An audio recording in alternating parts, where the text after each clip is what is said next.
yung intel report na meron daw dating chief ng Philippine National Police ang tumulong dito kay Alice Guo. Meron din po ba kayong ganito impormasyon? To be honest, wala. No? Meron kami mga naririnig ng mga kwento-kwento, may tumutulong sa kanyang mga ganito-ganyan, etc. Kaya lang, sabi ko nga, until and unless we have sufficient evidence para kasuhan yon, hindi kami mangingiming kasuhan. Kaya kanina, I would have, well, I don't take it against General Villanueva kasi siya ay kabilang sa Intel community. He retired from the intelligence community within the Philippine Army sa Armed Forces. So, yung mga military intelligence ay dati niya mga tauhan, so he still gets inputs every once in a while. Kaya lang, from us, from the perspective of PAOK, wala kaming nahagip na, ang sabi niya kanina is former chief PNP.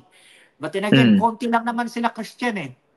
Konti lang ang living former chief PNP. So, kung talagang may ebidensya, mainam na imbestigahan ng NBI at saka ng PNP na rin on their own. Pero may pangalan ba kayo nasagap?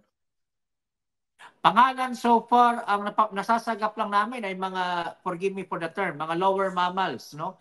Na these are not star rank officers. Medyo mabababang mga nilalang lamang, no? Yung payolang tinatawag niya kanina, monthly payroll, may mga natatanggap kaming ganang mga impormasyon, pero pag binavalidate namin, lumalabas chismis eh. Kaya hindi na namin pinatulan. Ang sinusundan na lang namin, Christian, ay yung mga dokumento. Yung 200 million daw na pinang-bribe. Chismis din sa amin yun, to be honest. No? Kasi wala kaming nakitang ganoong usapan. Kumalat yan sa grapevine na di umano 200 million went to this, went to that. Kaya lang, nung chinecheck na natin yung paperworks, wala eh. No, anybody can create a story, no? Isa lang ang masisiguro namin dito. Meron talaga siyang naging katuwang, tumulong sa kanya na former or current. Kasi hindi naman the network, her own network is not sufficient para makalabas ng Pilipinas. Kaya lang at this point, kaya nga may meeting kami with the other agencies tomorrow and on Friday. Mag-uusap-usap kami. Mag-share kami ng notes, Christian, kasi kanina tinawag na kami lahat eh. Our attention was called already by Senator Villanueva. More than a month since she got out and came back. Pero wala pa kami lahat nagagawang maayos na report. So, tomorrow we have a meeting the Department of Justice, and on Friday we have a meeting with the different intelligence communities. We'll exchange notes and come up with a good answer to the question. Which question? Yung paano nakatakas si Go Waping? Paano nakatakas si Alice Guo, si Go Waping? Pero on the part of PAOK, total kayo nagko-coordinate lahat ng yan, malinaw na ba sa inyo kung paano siya talaga nakatakas o pinatakas? Malinaw sa amin yung dalawa pa lamang na posibilidad. Kasi dati tatlo yung tinitingnan namin. Na-limit namin into 2. So kaya nga sa meeting tomorrow at saka sa Friday, we'll share what we know. Para kami lahat, we can eliminate and come up with the most viable, the one that is nearer to the truth based on the evidence at hand. Kasi ito yung na-imagine ko, no? Kung isa, dalawa o lahat siya nagsisinungaling sa pagdinig ng Senado at saka ng House of Representatives, kung maglabas kayo ng report na malayo doon sa talaga nangyari, na alam nitong mga characters na ito, pagtatawanan na nila kayo quietly, di ba? Yes, yes. That is why yung report naming lahat as a group, we have to compare our notes. Anong ebidensyang hawak ng, let us say, NBI, ng PNP, ng NICA, din PAOK, pagsasama-samahin namin. Kasi tapatang usapan lang, marami kaming pinursue ng mga leads, marami kaming pinuntahang mga beach resorts. Napakarami namin pinuntahan. So, hindi namin siya nahanap naman doon. Di ba? Napagalitan pa nga ako doon sa isa dahil natanong ako doon and I was forced to disclose. But, okay, part of the job yun. But all leads, Christian, all leads, sineryoso namin. Okay. So, kailan nyo ilalabas yung report pala about the escape? So may meeting kami tomorrow on Friday. We're supposed to present our reports as a group doon sa susunod na Senate hearing. Yun ang hiningi sa amin kanina ng Committee on Women. Dito kay Cassie Leong, no? Inimbestigahan siya ng 2 kapulungan. Yung mga nagtatanong pa rin dito, no? Ano ba talaga yung kanyang nationality? Ano bang, or citizenship? Ano ba yung na-establish ng PAOK? Alam mo, nung una, sinabi na ang aming paniniwala ng una, hindi siya Pilipino.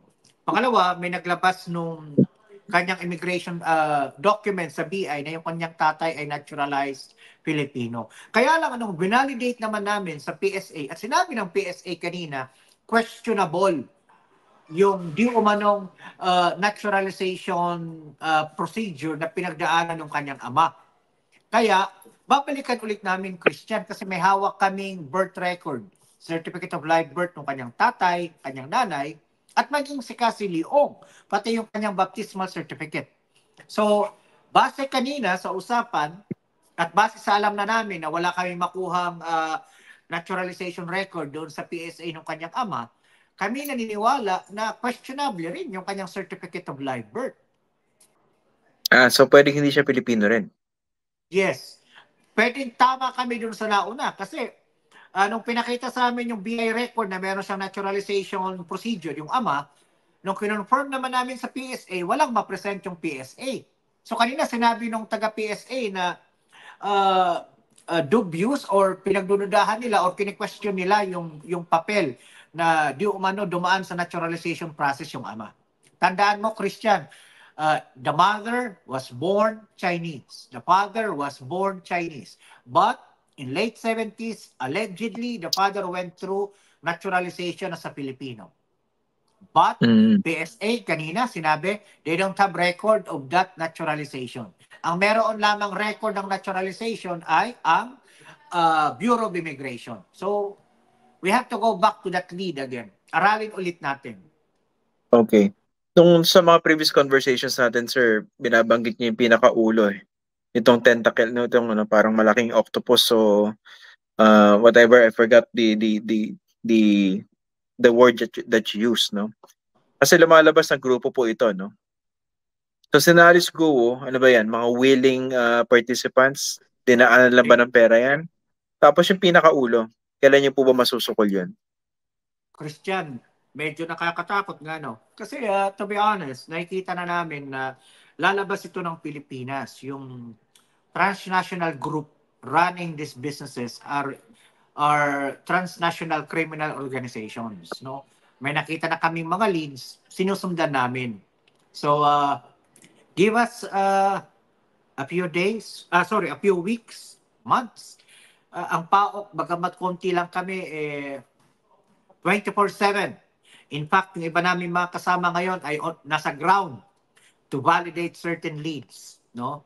So, onti lang kami natitira ngayon dito sa Metro Manila kasi marami kaming kasama nasa ground ngayon to pursue yung sinasabi mong ulo ng criminal organization na ito.